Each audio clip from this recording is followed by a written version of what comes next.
बिस्मिल्लाहिर्रहमानिर्रहीम। अस्सलाम वालेकुम।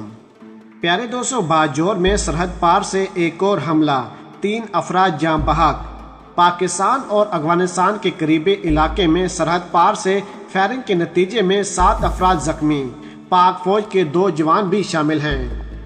दूसरी तरफ हम आपको बताते चले कि भारत पाकिस्तान को तनहा करना चाहता था, लेकिन अब खुद तनहा हो गया है।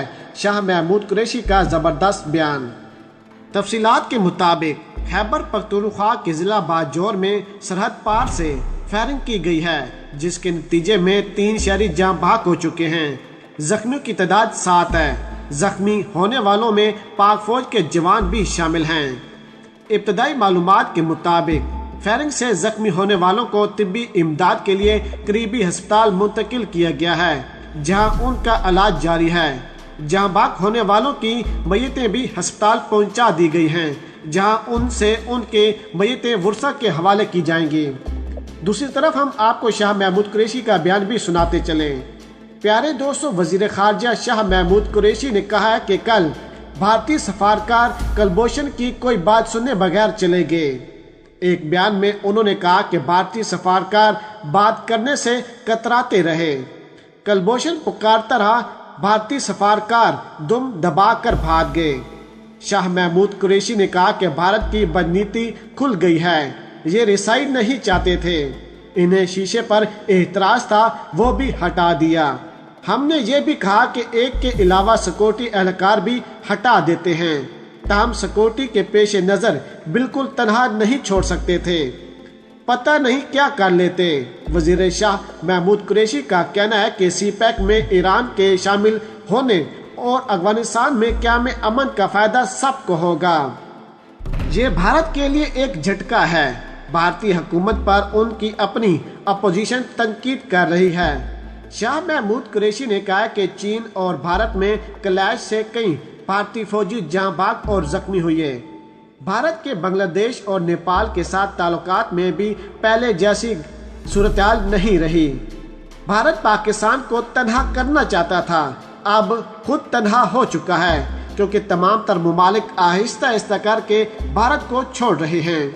अमेरिका, जो कि भारत का बड़ा भाई है, यानी कि अमेरिका ने हर मुश्किल वक्त में भारत को सपोर्ट किया है, लेकिन चीन के मामले पर भी अमेरिका साइडलाइन पर हो रहा है। अमेरिका एक तरफ असला बारूद और अपने फौजियों को इंडिया के हवाले तो कर रहा है, लेकिन खुद इस जंग में शरीक नहीं हो रहा। माइक पोम्पियो ने कहा कि हम अपने फौजियों को इंडिया के यहाँ भेजेंगे, लेकिन अभी तक अमेरिका का एक भी फौजी भारतीय आर्मी में दाखिल नहीं हुआ है। याद रहे कि इसके अलावा शाह महमूद कुरैशी ने यह भी कहा है कि पाकिस्तान के ब्लॉक में दुनिया के तमाम तर मुमालिक आ रहे हैं, जैसे कि तुर्की, रूस और ईरान, और चीन पाकिस्तान के साथ शामिल है। पाकिस्तान के ब्लॉक में आने से ईरान, रूस और तुर्की को बहुत ही ज़्यादा फायदा होगा। वो ईरान जो भारत का पहले दोस्त मुमालिक था, आज भारत का दुश्मन भी बन चुका है। चीन ने $400 अरब की इन्वेस्टमेंट ईरान के साथ कर ली है और तमाम तर असला और बारूद भी ईरान को दे दिया है। अगर कल तक भारत ईरान के खिलाफ कोई कार्रवाई करता है तो ईरान अपना दिफा कर सके। याद रहे कि अमेरिका भारत को सपोर्ट करती है और भारत का बदला लेने के लिए मुसलसल ईरान और चीन पर पाबंदियां लगा रहा है। दुनिया के जितने भी छोटे मुमालिक हैं, उनको असला, बारूद और माशियत के लिहाज से अमेरिका सपोर्ट कर रहा है। उसके पीछे एक ही वजह है, ताकि उनको चीन के खिलाफ खड़ा किया जा सके। याद रहे कि चीन भी अमेरिका के नक्शे कदम पर चल रहा है और भारत और अमेरिका के खिलाफ अपनी कार्रवाई करने के लिए तैयार है। यानी कि चीन की तरफ से एक जबरदस्त स्टेटमेंट सामने आई है, जिसमें चीन ने कहा है कि जो भी भारत को सपोर्ट करेगा, हम उसके खिलाफ कार्रवाई करेंगे। ये सुनते ही रूस बिल्कुल साइडलाइन पर हो गया और रूस ने भारत को हथियार देने से इनकार कर दिया और अब रूस मुकम्मल तौर पर चीन को सपोर्ट कर रहा है। मजीद वीडियो को आगे बढ़ाने से पहले हमारी गुजारिश है कि जिन अहबाब ने अभी तक हमारे चैनल को सब्सक्राइब नहीं किया, वो सबसे पहले हमारे चैनल को सब्सक्राइब कर दें और साथ में जुड़ी बेल आइकन को भी दबा दें, ताकि न्यूज़ से रिलेटेड जब भी हम कोई वीडियो अपलोड करें, वो सबसे पहले आप अहबाब को मिल सके। प्यारे दोस्तों, दूसरी तरफ हम आपको बताते चले कि चीन भारत सरहद तनाज़ा आखिर लद्दाख इतना अहम क्यों है कि आज चीन और भारत के दरमियान सूरत-ए-हाल बहुत ही ज़्यादा ख़राब हो चुकी है।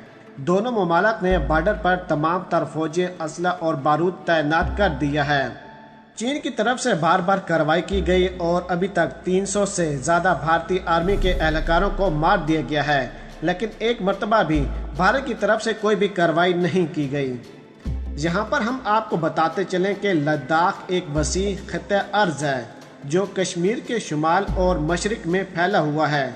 इसके शुमाल मशरिक हिस्से में पाकिस्तान के कंट्रोल में है, जबकि जनूबी मशरकी हिस्सा भारत के ज़ेर इंतज़ाम है और शुमाल मशरकी इलाके चीन के कंट्रोल में हैं।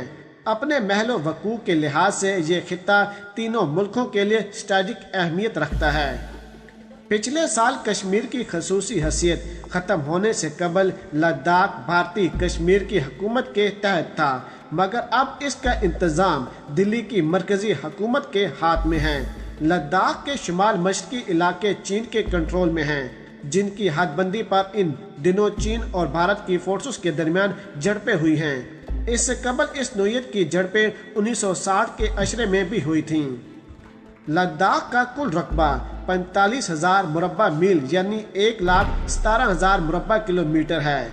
इसके जनूब मशरिक में लद्दाख रेंज, कराकरम रेंज और दरिया सिंध के बलाई के इलाके शामिल हैं। पाकिस्तान की जनब से गिलगित बल्तिस्तान से जा मिलता है।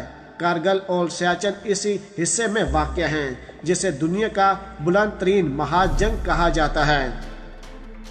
लद्दाख दुनिया के बुलंद तरीन इलाकों में शामिल है। यहाँ इंतहाई बुलंदी पर वसी मैदान और इंतहाई गहरी वादियात पाई जाती हैं। बुलंद सतह मरतूस के इलाके ज़्यादातर मशरिक में हैं, जबकि मगरब की जानिब बढ़ते हुए मैदान बतीरज कम होना और पहाड़ी सिलसिला बढ़ाना शुरू हो जाते हैं। जनूब मशरकी इलाके में तकरीबन 13,500 फीट की बुलंदी पर झीलों का सिलसिला है, जो शुमाल मगरब के जरकास रेंज तक फैला हुआ है। यहाँ का मौसम इंतहाई सर्द है, आबादी कम है, लोगों का गुजर बसर मवेशी पालने पर है। साल का ज़्यादातर हिस्सा इन्हें अपने मवेशियों के साथ घरों के अंदर गुजारना पड़ता है। दरिया जरकास इसी इलाके में बहता है, जो शुमाल मगरब की जानिब बढ़ता हुआ लेह के करीब दरिया सिंध से जा मिलता है।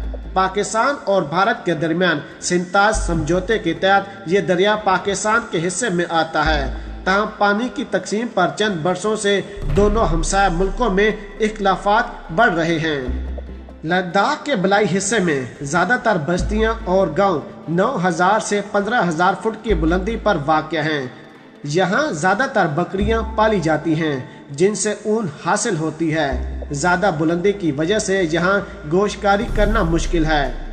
प्यारे दोस्तों, इंतहाई बुलंदी पर होने के बावजूद लद्दाख का मौसम ज़्यादातर खुश्क रहता है। यहाँ बारिश की सालाना औसत तकरीबन 3 इंच है। यहाँ बारिश नहीं होती, मगर बर्फ़ खूब पड़ती है।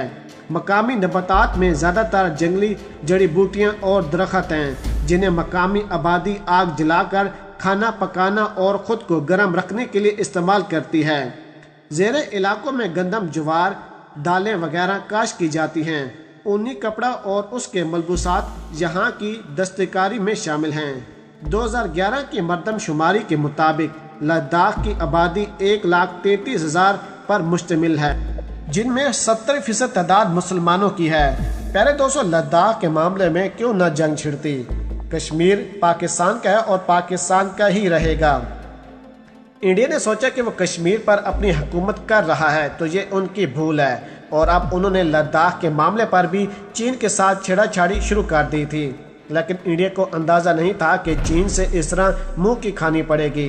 अब लद्दाख के साथ साथ कश्मीर का भी फैसला होने वाला है। प्यारे दोस्तों, अगर आज की वीडियो आपको हमारी पसंद आई हो तो वीडियो को लाइक कर दें, शेयर कर दें और पाक आर्मी और इमरान खान साहब के हक में एक नारा कमेंट्स में ज़रूर लगा दीजिएगा। पाकिस्तान जिंदाबाद।